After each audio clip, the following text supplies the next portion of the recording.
Hey guys, it's Christine, also known as Ivy Winter. Thanks again for watching another vlog video. These videos are a little bit different than my Disney ones or than my video game ones.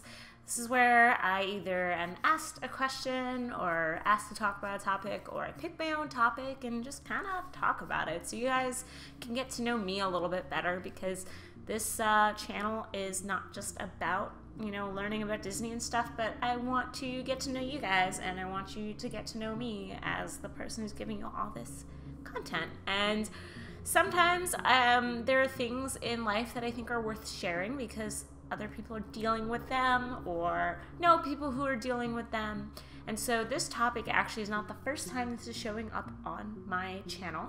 If you watched my Portugal vlog, part 1, at the very end, I actually talk a little bit about what I'm going to talk about because it actually really affected me on that trip.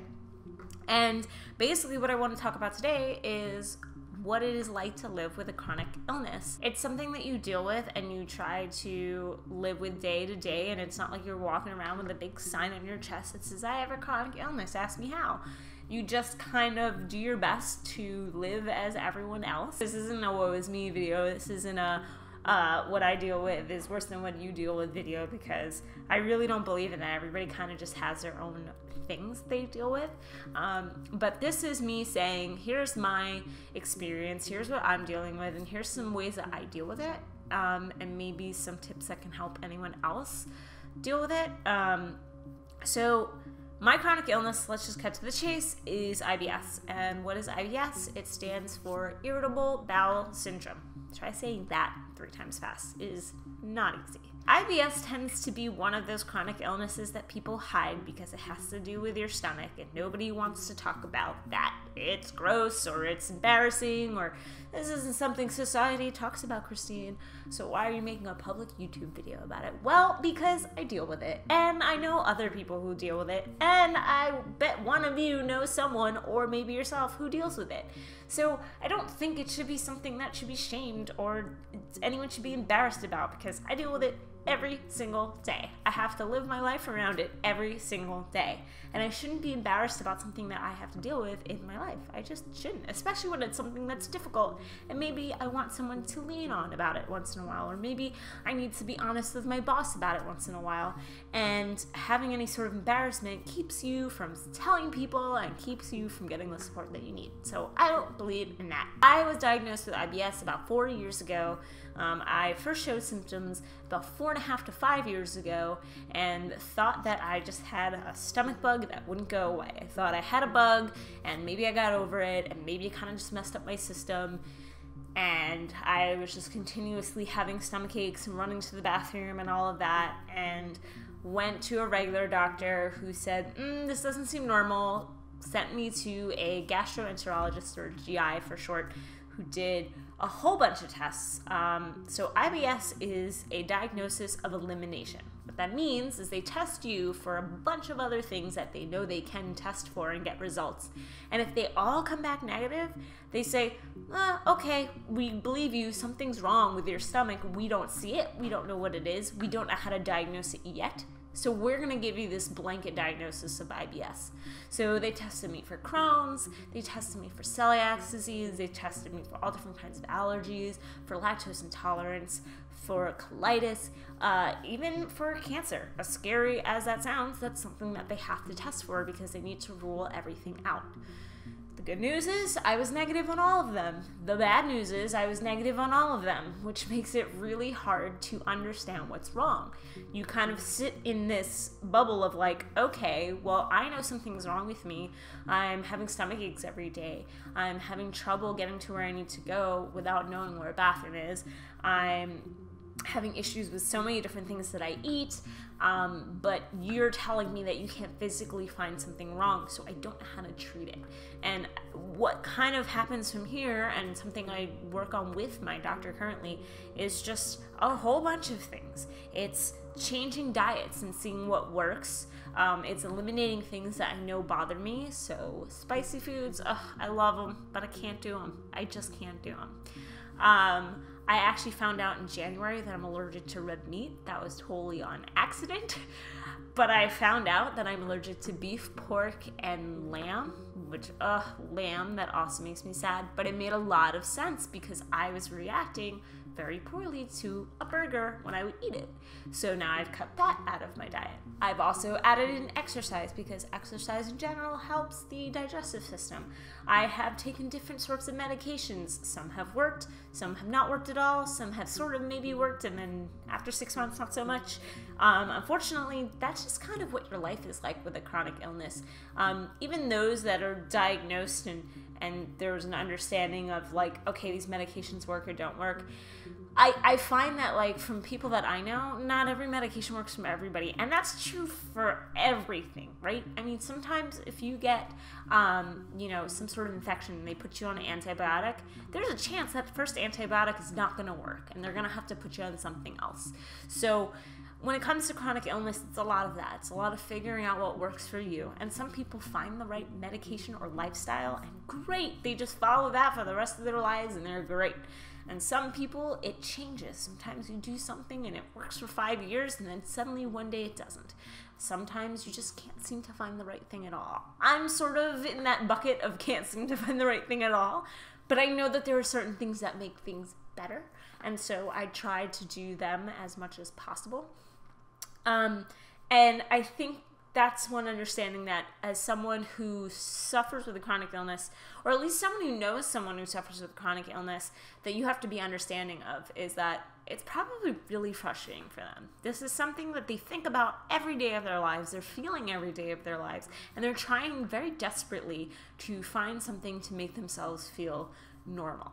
And that can make them frustrated, that can cause mood swings, that can make them want to lash out when they're not feeling well, that can make them want to lash out when you're not being understanding of what they're going through, because they're going through it and they're in their heads every single day.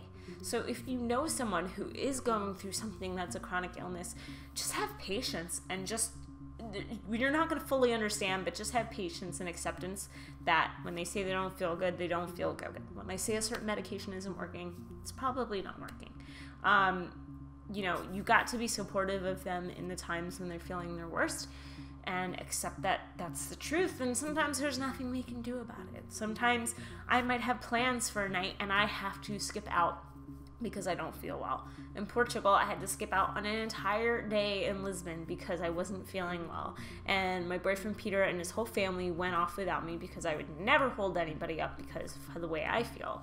But, I had to be frank with them. They know that I deal with what I deal with, and they are understanding, and they don't try to question it or push me or force me to do anything when I'm not feeling well. They accept it, and they also know that I don't want to hold them back, and so they don't have pity and say, oh no, we'll stay with you, or because that kind of stuff upsets me personally. That's just the me thing. They went off and did what they did. I stayed in the rental home and relaxed. That was all I could do. And, that's the best way to really handle this situation. Something that a YouTuber that I really enjoy, his name is Hank Green, his channel is Hank's Channel, recently said about living with chronic illness, is that you have to accept it as your new normal. Hank has colitis, so a lot of his issues are somewhat similar to mine. Though colitis, I imagine, and I've heard, can be a bit more painful. My dad's wife actually has it, and I've seen the kind of pain that it can put her in. And some people get a form of colitis that is curable, and some get a form that is not. And Hank has the form that is not curable.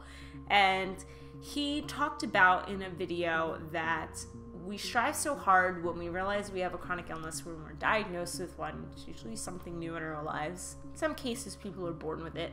But we strive so hard to get back to normal, or whatever normal was before this. And instead of obsessing over and being frustrated over, why can't I feel the way I used to feel? What do I do to get there again? Is my life ever going to be that way again? We need to accept that this is our new normal, and kind of almost grieve over the old normal and let that go. And that was a huge thing for me to hear, because I've been for a long time fighting that. I've wanted to find a way to make myself just feel normal again. And I thought that if I hadn't, then I wasn't in control of this and I didn't know how to live my life with it. But I realized that what he said is right. I need to kind of let go and grieve what used to be normal and accept that this is normal, and then do the best that I can to feel good as much as I can, and accept the days when I don't feel good, and that is just how my life is right now. And part of that acceptance is being honest with people. You know, obviously my boyfriend Peter knows we live together. It's kind of unavoidable, but I told him about this as soon as I was diagnosed. Actually, we've been together for 4.5 years, so I was diagnosed about 6 months into dating him, and it was a little weird to say to someone you've only been with 6 months. But the great thing is he's been there with me through all of this, so he really understands what I'm going through and the ups and downs. His whole family knows, my whole family knows, my boss knows, because there are times where I'm late to work because I'm not feeling well, and she completely understands, and I get a pass on that, which is great. But I had to tell her because I was concerned that it was going to reflect poorly on my job if they see me walking in 15 to 20 minutes late, 2 or 3 times a week. And if I'm not honest about why, and about it being a medical issue and not just because I'm lazy and just roll into work late, they could very well see that as me not doing my job well. And so being honest was really helpful for me in that. Rob knows, and the last time we were in Disney, I didn't feel well one of those mornings, and he was amazing at supporting me and making me feel better when we were on the bus to Magic Kingdom and I was suddenly in a lot of pain, and he wouldn't have known to do that or how to do that if I had never been honest with him in the beginning. And so I think it's really important. You don't have to go announcing it to everybody like I'm doing right now. But I think it's really important that you talk to the people that you trust, you talk to your good friends, you talk to your family, and use a support system that will understand, one, if you need to flake out on plans, it's because you legit don't feel well, and it's not just an excuse. I mean, unless you want to use it as an excuse, I guess that's fine. But, they can be understanding of that, and that you have support when you're with them and you suddenly don't feel well. It makes all the difference in the world to feel like you're not alone. I think the worst thing to me is when I don't feel well and I am alone, because I start to panic and I get anxiety and I'm hurting and I need a bathroom and what's going to happen, and I'm freaking out. And then when I have a friend or somebody there who can see that I'm freaking out and could calm me down, it works wonders. And now, again, other chronic illnesses can definitely work differently. I know mine is greatly induced by stress. So I start to not feel well, I start stressing out about not feeling well, and all of a sudden I'm 10 times worse. And so having someone there to calm me down and coach me through it helps ease the pain and helps ease the urgency, and makes me feel like I can get through the next 15 minutes. And so I don't know how that is for other different chronic illnesses, but I can imagine that having some sort of support system and somebody there to kind of hold your hand and be there for you when you're really not feeling well can make all of the difference.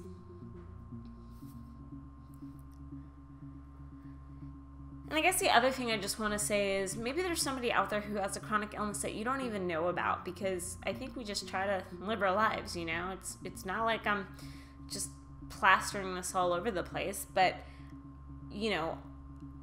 just be cognizant that you never know what other people are going through. I know people say that a lot, and it's true, whether it's physical or emotional or mental or otherwise. But, don't make fun of somebody because it seems like maybe, I don't know, they're homesick a lot from work or whatever the reason might be, because you don't really know why that might be the case. And in some cases, they could be dealing with something really severe and really painful and really mentally frustrating. Having a chronic illness is more than just physical pain. It is mentally and emotionally really hard to deal with, because this is not something you can just wake up and be cured from one day, and that can be really hard to handle. So, be open-minded. Don't judge anybody if you don't know what their circumstance is. I also really recommend learning about it. Take the time to look up whatever it means on WebMD. Check out subreddits about these things. I actually found a great subreddit about IBS where I can kind of converge and talk to other people about dealing with it. But what I love seeing on there more than anything is someone who posts and says, I'm the mother of someone who has IBS. I'm the boyfriend of someone who has IBS. How can I help? And that's so encouraging to see people, you know, taking that step to go into those communities to learn more. So anyway, those are all the thoughts I have for today. I mean, I have a ton of thoughts on this topic because, I mean, like I said, 4 years of going through this will give you a lot of thoughts. But those are the thoughts I have just in general today.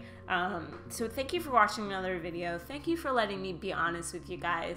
Thank you for listening and being understanding, and hopefully you can take this and you can apply it to a situation in your life.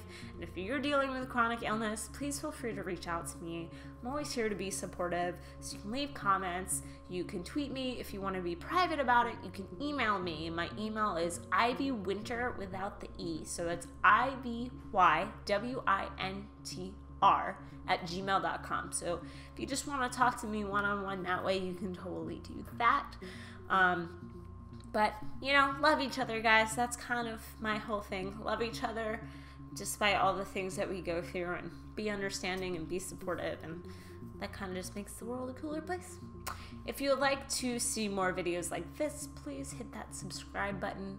If you enjoy Disney stuff, video game stuff, I do that too. Not everything's all super serious, so subscribe for that. Give me a thumbs up on this video if you've liked this video. And if you have a vlog topic you would like me to talk about, or if you have any questions for me, I can do a Q&A eventually. You know, hit me up. Let me know. I'm down to talk about anything. I'm an open book, obviously. I've been talking about my bathroom issues. I'm clearly the most open book of all time. All right, guys. Have a great day. Bye.